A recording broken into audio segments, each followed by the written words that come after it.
that you're the host, Andreas. Yeah, and the recording seems to work too. Okay. Whatever that was. Cool. Well, welcome to Database Office Hours. We don't have like a strict agenda or anything, but I put a few things I found interesting this week. But I'm generally just looking for any topics you find interesting to discuss. So feel free to just start.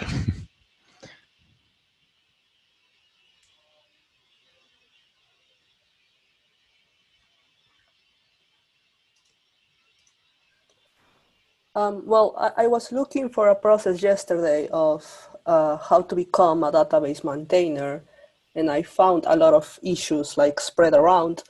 And then I came across the merge request that Tom put in the agenda.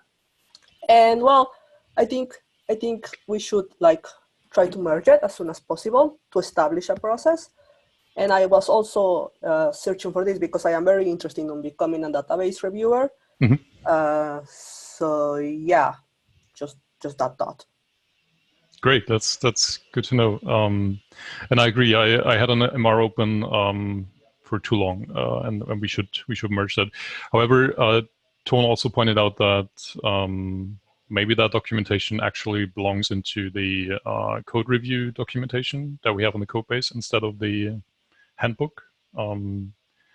So maybe we should move that in there. And I think you also made a great point on the MR, pointing out that that it's quite a bit different from the backend or the way we do backend training for maintainers. And we should also move the issue template to the same place. Maybe just adopt the same thing as we do for backend. So you're totally right about that. Yeah, I could do that change. I think that merge request is great, but it might be like too large. Maybe we can split it in multiple merge requests, one for the process of becoming a database reviewer or maintainer, and another one for the database review, so it is easier to merge and faster, maybe. Mm-hmm. Just an idea. Yeah, it's a good idea. Should we... where do you feel the how to become a database reviewer or maintainer belongs to? Should that go to documentation or the handbook? I think the handbook, because it will be basically the same section as the backend and the front end, like just create an issue template if you want to become a front end, a backend, and now a database. And we will create the template on the handbook, and that will be the process defined. Mm-hmm. Yeah, sounds good. Yeah, I'm happy to do that change. Cool, thank you. And actually, great. I mean, I think it was brought up yesterday in the retrospective that we should increase the number of database maintainers. I put a link to the issue that was created there as well. And yeah, I totally agree because currently we have like too few maintainers. And I found I put a bit of statistic in there as well. And I just looked at the number of MRs that were created over the last weeks that had a database label. And I don't know if you have like any explanation for that, but there is like in the last 3 or 4 weeks, there's like a considerable spike in number of MRs created. I found that quite interesting. It sort of lines up with the time when we did the back part of the Enterprise Edition schema changes. So maybe that is kind of related to that. Or the auto deploy. Well, I can't really tell. I don't know if you have any like ideas. Yeah, and also maybe the removal of MySQL. Mm-hmm. Do you mean for like actually removing the MySQL stuff? Yeah, I think so. I mean, I think those changes may have the database label. They would. I've only seen like 1 or 2 MRs though, and that like actually removing MySQL code.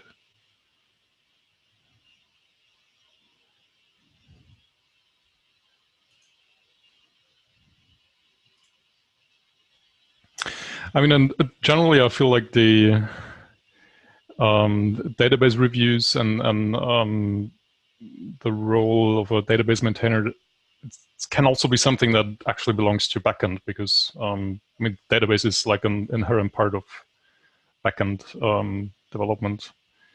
I just want to point out that maybe we don't even like need a separate database review process. Maybe this is something that we can sort of put back into the role of a backend reviews and maintainers as well.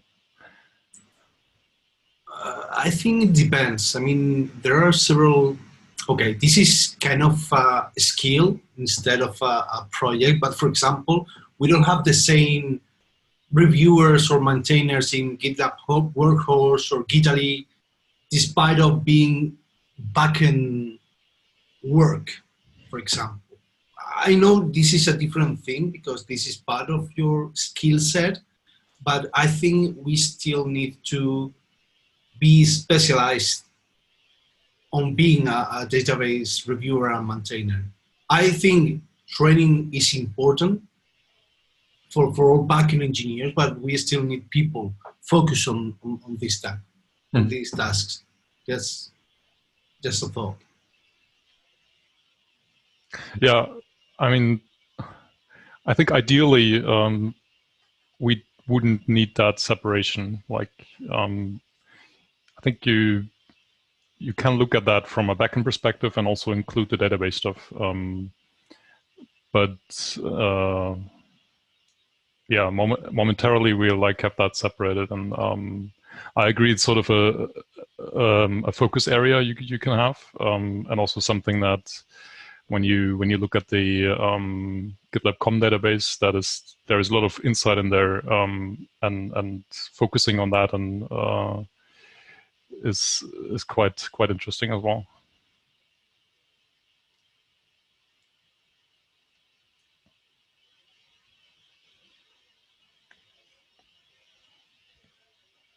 Do you feel that the database review process takes a lot of time when trying to ship an MR, like until getting approval, or does it feel like there's a lot of friction, a lot of overhead that generates? I feel that it is still long, the process between when it starts and when it's finally merged or approved in this case. It's just a feeling. Maybe because now we have more engineers working at the company. Now there are more database related label, but still the funnel of the database reviewing process is really narrow. It's really small. Yeah, I also think it takes considerable time, but mainly because we don't have enough database reviewers and because we only have one database maintainer for the zillions developers that we have right now. So yeah, it is obviously a bottleneck. Mm-hmm. By the way, there's a great MR Nick sent. Nick is also on the call, about providing more advanced ChatOps features where you can actually, as an engineer, take a database and modify it and run queries on top of it and then reset it later. I'll try to find a link to that MR, but it's a great idea, I think.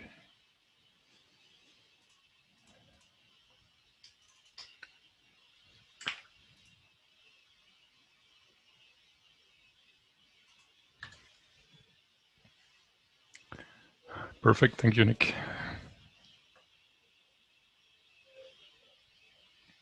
So that would sort of allow you to do quite a bit more work in a self-service manner than we would have that today. I think today, if you, for example, if you just have a simple change that would introduce a column or an index or something like that, and you want to know about the query plans, There is no way you can get that from ChatOps because you can't modify the database through ChatOps. You can just use it to get plans for queries that match the schema that we currently have in production. So in many of those cases, you would reach out to somebody with database access, and they would sort of try to figure that out. And that is something that the proposal fixes, in a sense that you would be able to talk to ChatOps and get a production copy of a copy of the production database, be able to modify it, be able to get plans off of it, and then reset that and return that instance. So that would be totally self-service manner. I wanted to ask Nick something, because I saw that with this tool, you still have to execute the rollback of your changes. Is there a way in which we can put all our database changes, queries, and all this stuff like inside a ChatOps transaction, and once it is executed, it automatically rolls back the changes? This rollback here means ZFS rollback, so it's not database rollback, right? So it's on file system level, right? So, no, I mean, what I mean is when you create an index, you have to call the rollback to remove it, right? Or not? I mean, am I wrong? Right. Yes. Well, you can drop it with the same exec command, or you can restore the initial state completely, where this index will not exist as it was before, right? Yeah, exactly. So because I may forgot to drop the index or to call, it will be restored automatically if you don't communicate, say like 15 minutes or 30 minutes, right? I'm still trying to understand what is the best approach in terms of like to have session, because if one developer works with it, other developers cannot work with it because I made some changes and so on. And session can be closed manually if I'm done, right? Or automatically after some idle time. I think it can be configurable and so on. I'm going to describe this in like design document as it should be done, right? So all technical details. Great. To discuss and so on. Okay. No, I mean, I want to congratulate you because I think it's a great idea and a great tool, and it will help with this process a lot. Thank you. Do you think it's also it would be also useful to have some kind of CLI instead of Slack, because Slack is like for human discussions mostly, right? Or maybe a web interface. I know that ChatOps right now has ability to display plans in explaindepeche.com, which is quite popular. Actually, explaindepeche.com has open source repository, so we can use it internally, because maybe it's not a good idea to publish plans constantly somewhere. But or we can. That's true. Yeah. So there are options here. What do you think about interfaces like Slack versus web and versus CLI? I would prefer, at least for me, a terminal. It could be like limited P-SQL. You don't see data, but you see plans. You are able to run exec command, like something kind of wrapper for P-SQL without ability to see the data directly, only plans. Okay, I will think of it as well. Now that you mentioned transactions, why don't we? So currently, the idea is that we use you can get the instance. There is ZFS on top of it, and when you're done, we just reset that to the snapshot. If we instead would use like a Postgres transaction and let you you can still interface with ChatOps or CLI, and you can basically queue up a few commands that you would like to run, like creating an index, getting a plan for some query, adding a table, or whatnot. And then when you're done with that plan, you would commit that to that database and would just run a transaction. And since like DDL is sort of, it's completely supported by Postgres to wrap that into a transaction. You may not even need to reset to a ZFS snapshot afterwards. I thought about this idea, but if two developers work on the same table and do some DDL on it, second one will be blocked.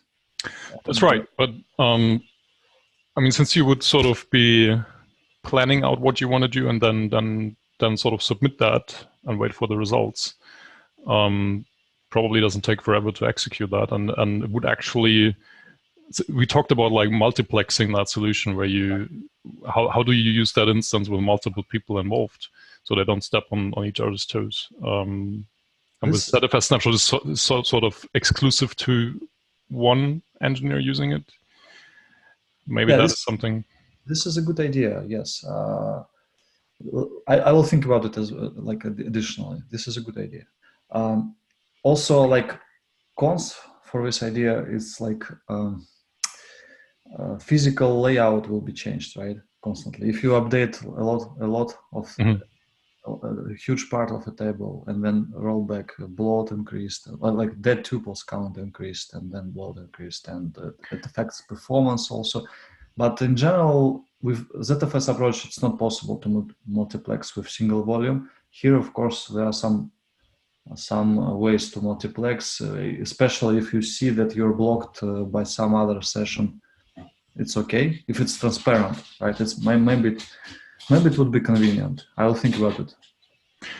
Maybe this is something that can also be combined, where you use ZFS snapshots to reset, to remove all the bloat you generated, and maybe also even to catch it up with production at some point. And otherwise, we let like hybrid approach. Yeah, and a drawback from that is also that it's not as interactive as when you say like, okay, I'll get this instance and then I can mess with it for like a few hours and then I turn it back. That I would sort of be a batch mode compared to the interactive mode. And we could also have both. I don't know. Mm-hmm. I'm also interested in seeing the results of like, or maybe participating in testing of Google snapshots. GCS snapshots, because instead of ZFS we could use them if they are so good, and in this case we could provision when it's really needed. We could provision multiple instances, right? Also, if you remember preemptible instances, we failed to use them for restore project, but here it can be good and save money and so on, because we don't need them constantly and so on. So there are many moving parts here. For sure.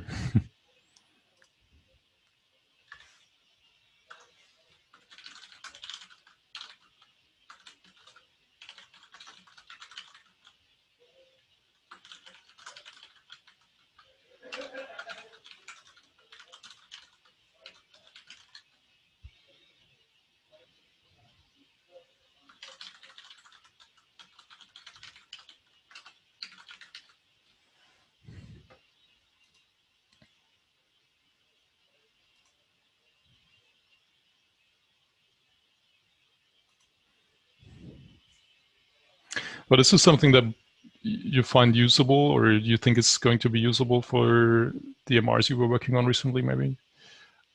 Like having the ability to create a read-write database and test stuff on your own? At least for example, creating indexes, it's super useful.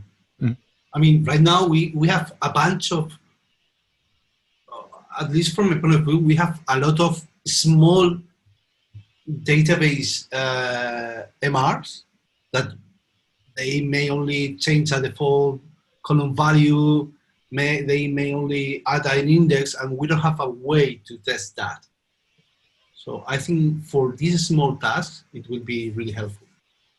I also think at some point that we probably would achieve the state when merge requests are tested automatically, because if you have such instance and the provisioning is fully automated, you can provision a GitLab instance as well. Run merge request, not merge request, database migration. run it and check everything like timing and how much wall is generated, how many checkpoints happen during this change and so on.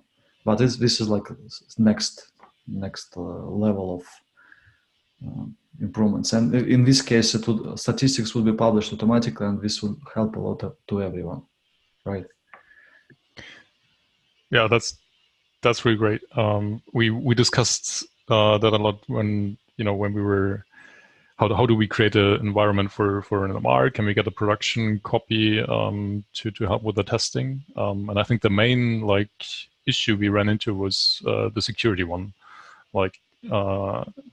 Maybe we can't take a full copy of the production database and have that for testing all the time.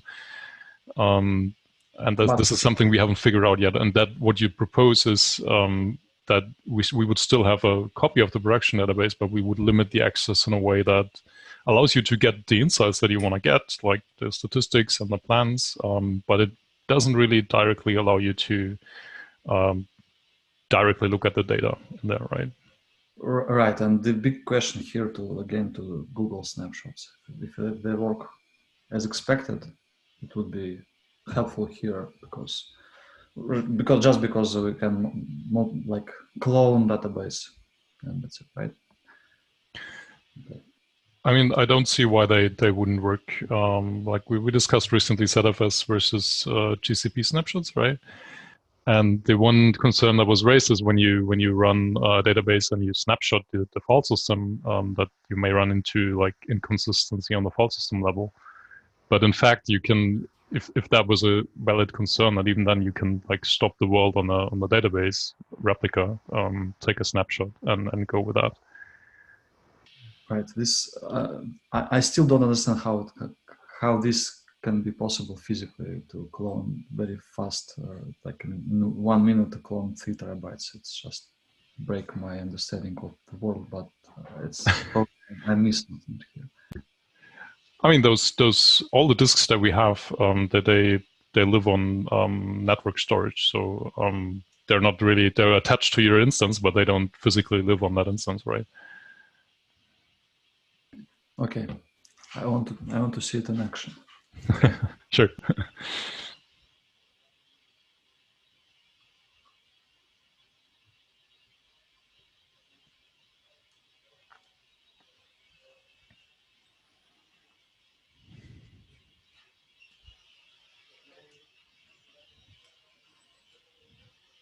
Unless there's more on that topic, I would have another recent highlight. That was sort of coming out of an incident that we were investigating maybe 2 weeks back, where we saw the app decks for GitLab Con drop quite considerably, and then we looked into quite a lot of things. And I wanted to highlight an MR that Andrew sent as a result of that. That is where once we have that, we will be able to monitor the transaction length, so the database transaction length. And across like all the controllers and sidekick jobs that we have. And that is interesting because we noticed that we have like a lot of, or quite a bit of lock congestion going on, for example, on the internal ID records. So that is when you create a lot of CI pipelines at the same time, they would all of these transactions, they would acquire a lock on internal IDs on one of those records. And then you can see those transactions taking a long time because they were related to CI and there's a lot of stuff going on in there. And they would, for that time, they would hold on to that lock, and that produces that congestion that we would see, where if there are quite a few of those transactions going on concurrently, they would block each other out until they finish. That is something that we really have to be aware of, that the longer those transactions get, especially for the web transactions, the worse that is for us in terms of like concurrency.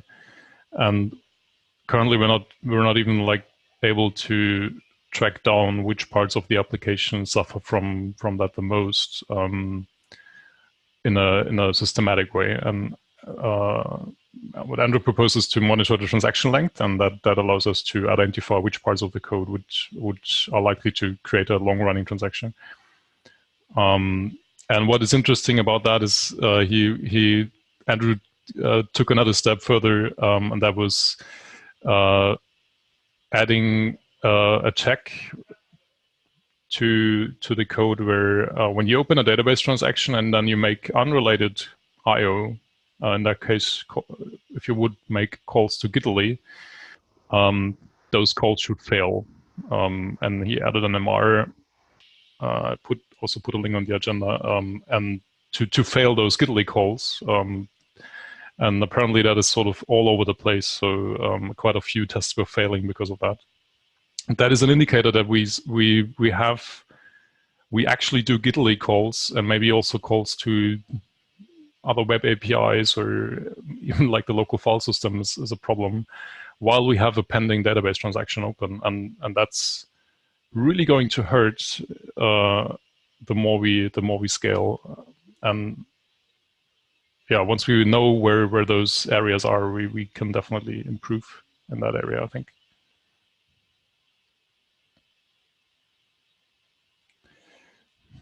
Are you aware of any like areas in the code where we open a database transaction then do something completely else? I think it's not always really obvious as well.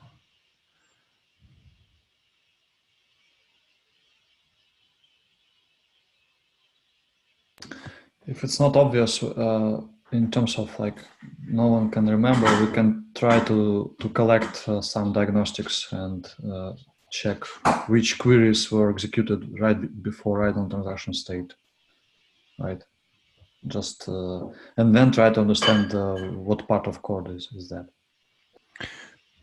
Yeah, I think Andrew's MR turns that around and actually measures the transaction time per controller action, for example, and reports that to Prometheus. So in the end, we would be able to say, oh, this on average or whatever, this controller action takes a lot of time in an open database transaction.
Anything else you would like to dive into?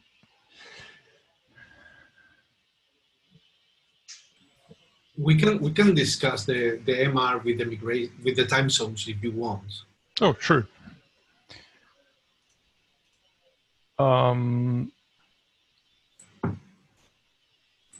Right. So there was a bit of back and forth on that MR, and I was sure we can settle that on a call better than. Yeah. I mean, the problem with this MR is not the difficulty or the complexity of the MR, but the mindset. So the problem is that we are starting to store in the user preferences model a lot of time zone info, for example, like the time zone name, the time zone identifier, and some others. So we are thinking about moving it to a different table. And Andrea suggested to have like a root time zone table that we store the time zone identifier and maybe also the time zone name. And in the user preferences, we will have a foreign key to that table. But the problem with that is that Rails uses its own time zone classes with its own information. For example, when we populate a combo box or a select box with time zone information, we populate it with Rails libraries. It may come from Rails itself or from a gem. So I don't know if from the front-end side, we also have some tool or library that also can give this time zone information. So my thinking is that we have now maybe 1 or 2 sources for populating this data, and we are going to add a new one to that, which will be the database, this table. So when we want to populate, for example, a select box, which data will we use? The data in the database, the data in the Ruby library, or maybe the front-end library, because they may not be aligned with each other. I don't know. Imagine that we are going to create a new time zone. We are going to create a new time zone in the world. The library will update this information almost instantly, but we have to remember that we have to put this information in the database as well.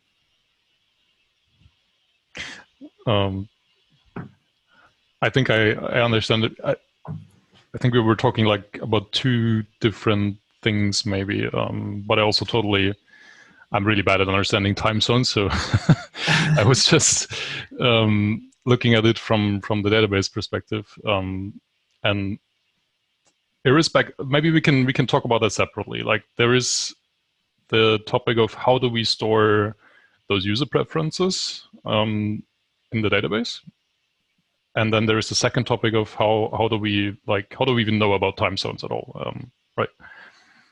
And what I understand at the moment is that we have a table user preferences, which sort of holds one record for each user. So it's also not the smallest table, I guess.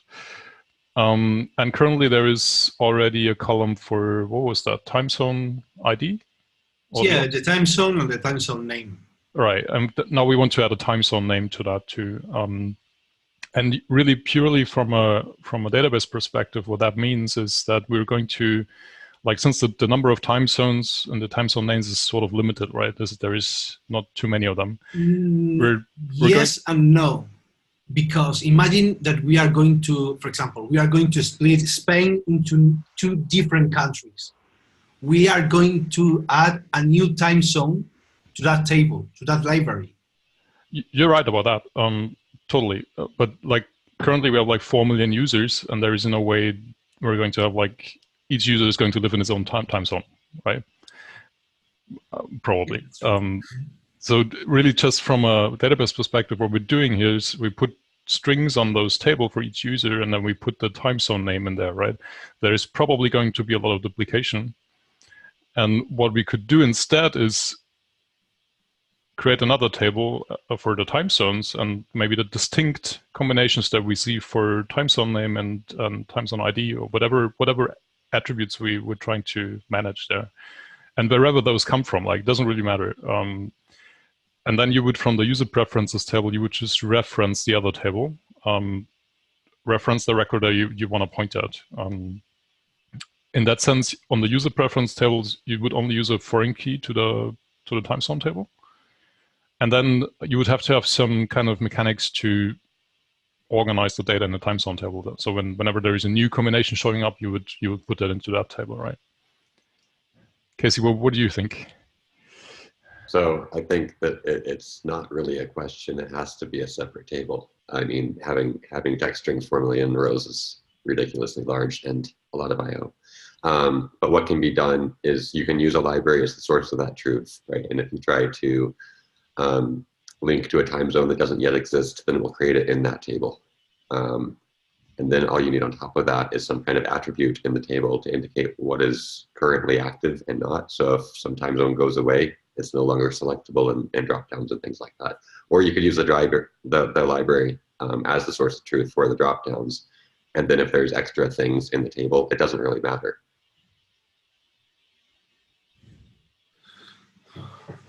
Okay, so imagine we this is a difficult, a hard situation, but imagine that we are going to, we have a new time zone. We are going to have the moon time zone now, and we don't have it in the database. The library populates the drop down, we have that information. What will happen in that situation? When the user saves this time zone, this moon time zone in his preferences. So what I was saying is that instead of using the database as the source of items for the dropdown, you would use the library. And then the first person that chose that and went to save it, you would find it doesn't exist in that database. Okay, I get you. Okay. So we would have like a unique index, for example, on the time zone table with those attributes we care about. And then you would basically do find or create. Like if it exists already, use it. If it doesn't, insert. That solution has its dangers. I mean, imagine that case. I am going to add the moon time zone, and when I hit the save button for my preferences, I stop the request.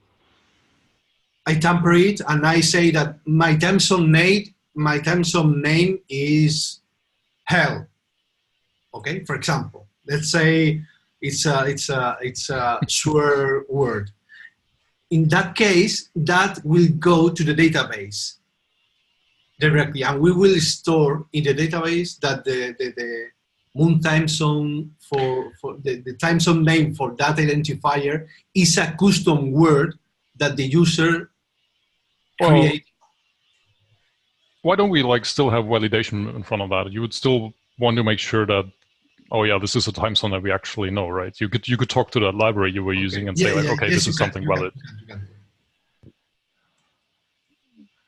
But yeah, we shouldn't allow like any custom values. Yeah, I was also worried because I didn't know if you wanted to populate this information from the database, because we will be hitting the database more often in this scenario instead when we don't use the library. So if it is just for storing it, I think it makes sense. So with time zones, in reality, right, they don't really change. Very rarely does a time zone come and go. And so for that specific case, I think it would probably be over-engineering to use the library for that. I think it would be fine to use the table. I mean, yes, it might be a lot of lookups from the application to populate a dropdown, but it's a table with, what, 30 rows or something. It would be very fast. And Casey, you mentioned like there is the problem with just storing those strings on that rather large table is also I/O. And I wanted to add an insight we also got from the incident investigation we did last week. There was a table. It was actually the projects table, which is also really wide. And what we were seeing on the logs and Postgres was that sometimes a primary key lookup would take maybe up to 3 seconds, right? So just select something from projects where ID is one specific ID should normally take less than a millisecond, maybe, because this is a primary key index for one record. And we were seeing like up to 3 or 4 seconds sometimes for some projects.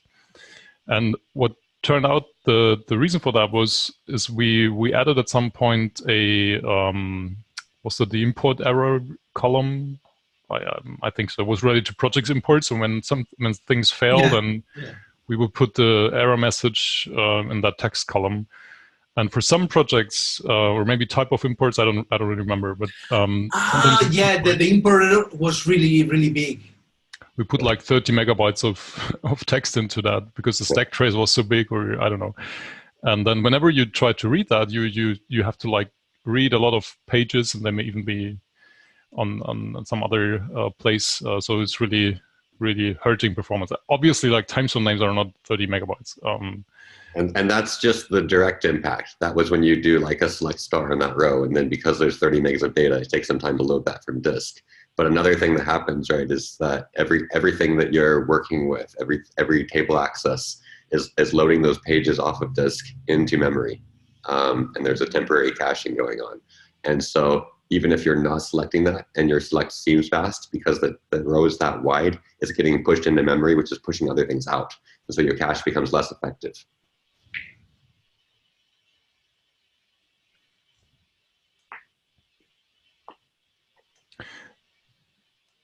And in addition, we were also saving space when we normalize stuff and put that time zone to a different table, because then you only have those strings once and you just reference them, right? Instead of having that in a denormalized fashion on the users table. Yeah, normalizing the database could save dramatic amounts of space, 80, 90%, and then the entire database could fit into memory. And that would solve a lot of problems. Probably would.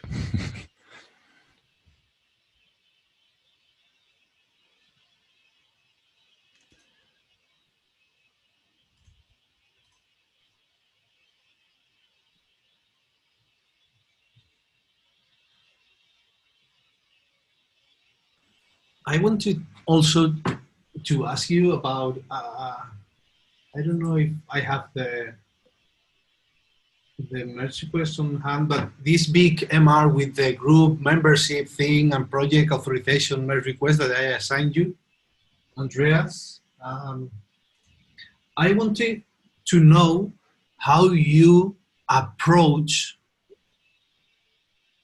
these so big queries. I mean, because you may see something that may be improved, but I want to know how you approach them in order to see if you can improve something from them. Can you, which one is that? Sorry. Let me see.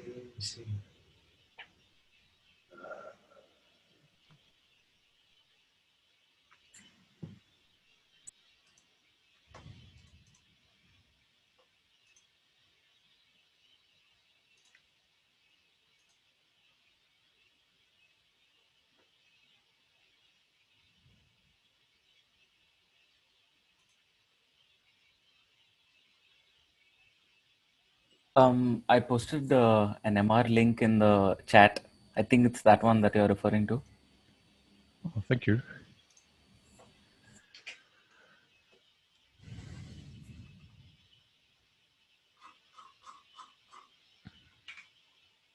Oh, that one. Right, now I remember.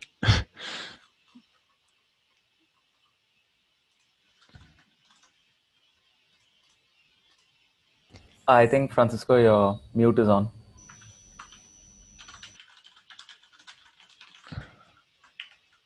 I mean, if you split the requests into different parts, you see that they make sense, but you don't know how to improve it all, if you can or not. So I want to know how you approach them. The way I approached it today was to ask for the original query, because that gives me a bit more time to figure out what's happening. No, I think that makes it easier to understand what the change was actually, because like just looking at the large query itself, like how it will look like after the changes, difficult, or I wouldn't want to compare and see on the SQL level what the difference is, and that's that was the only question I had so far. And you tried to like reorganize the query to reduce the complexity, or what was your approach?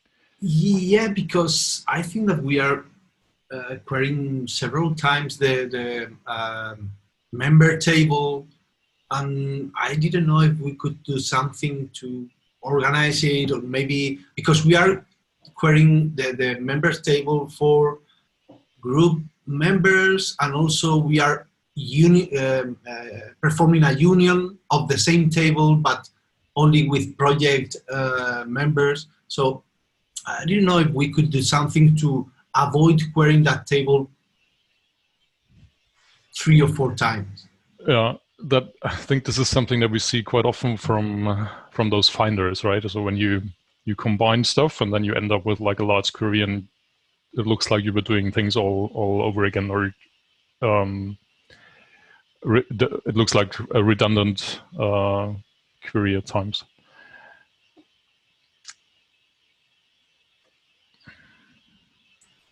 So if you see that the SQL makes sense, what would you do in this case? Would you go to the query plan and see if something pops up?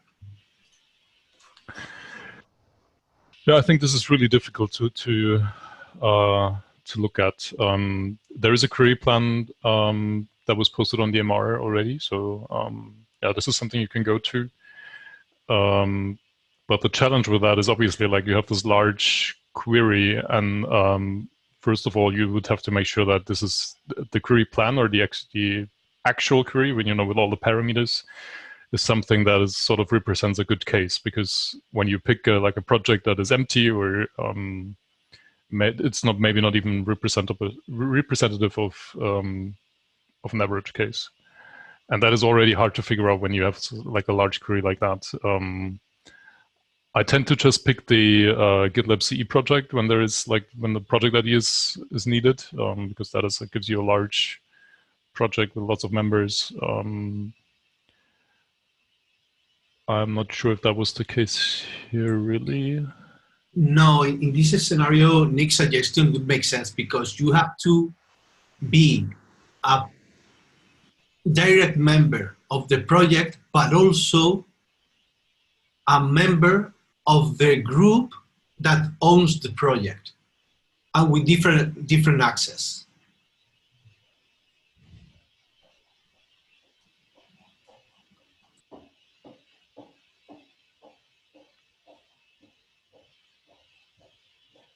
Okay, but it looks like in this case we use namespace 7, which sort of makes me think that that was coming from a local development instance. And then we take that query, and the production query plan that was posted is still for namespace 7. So in this case, I would want to pick the GitLab org namespace instead and look at the query plan for that, because that might be like totally different.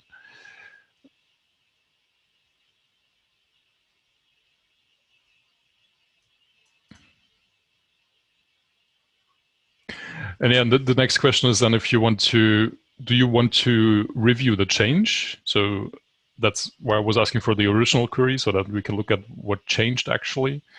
And one way to do that is really find a good example of parameters. So pick the GitLab project, for example, and then really just compare the query plans for before and after. And this is how to look at the change, right? And the other perspective you can have, this is a large query, and maybe the performance isn't great before and even after the change. How can we improve that? That is a much more difficult part. But if it's just about making sure that the change we ship here makes sense or doesn't make things worse performance-wise, I would just compare the query plans, I guess. Okay, so in this case, you will assume that this change is an incremental change. So you assume that the former query was optimized, for example, or was right from a performance perspective. Okay. Yeah, or that is sort of the assumption when we say that, okay, the change doesn't make it worse in a sense.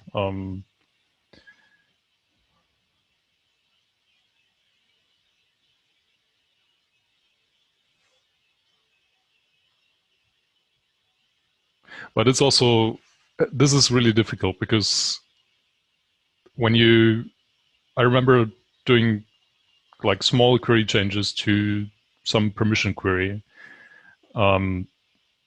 And the things I looked at, they made sense. Like performance was better.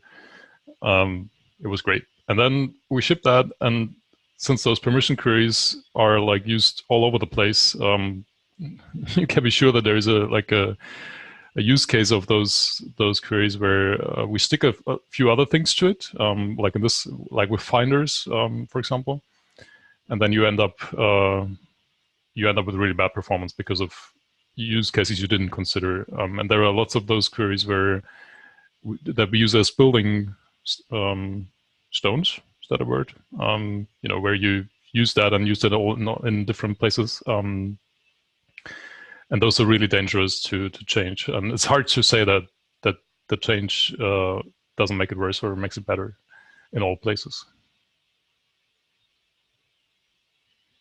I don't have a good answer to that, really. Okay.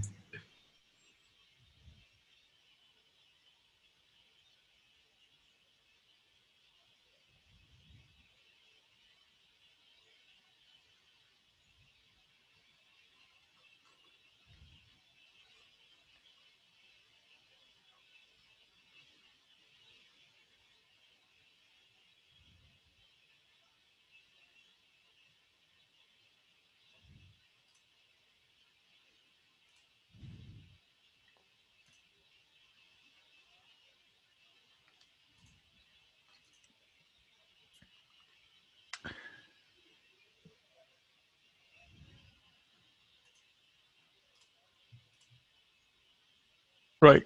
So we're at the end of that call, I'm told. Thanks, man.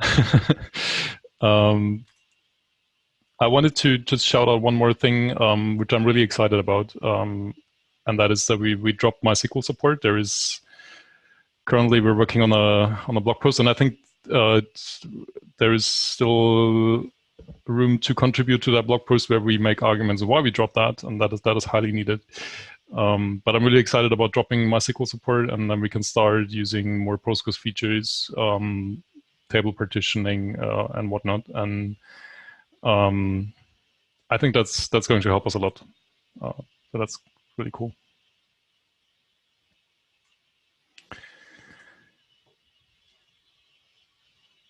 Cool. Well, thank you all for joining the call. It was very great talking to you. Just sorry, very quickly. Can I get invited to this call, because I couldn't find like the meeting in my calendar? Not very sure why. I Absolutely. just found it like in the Teams, in the GitLab team meetings. Yeah, absolutely. It's on the meetings calendar, but it's not really visible, I guess. I'll see if I can edit that. Thanks. Sure. All right, then have a good day, everybody, and see you next time. I thank you. Cheers.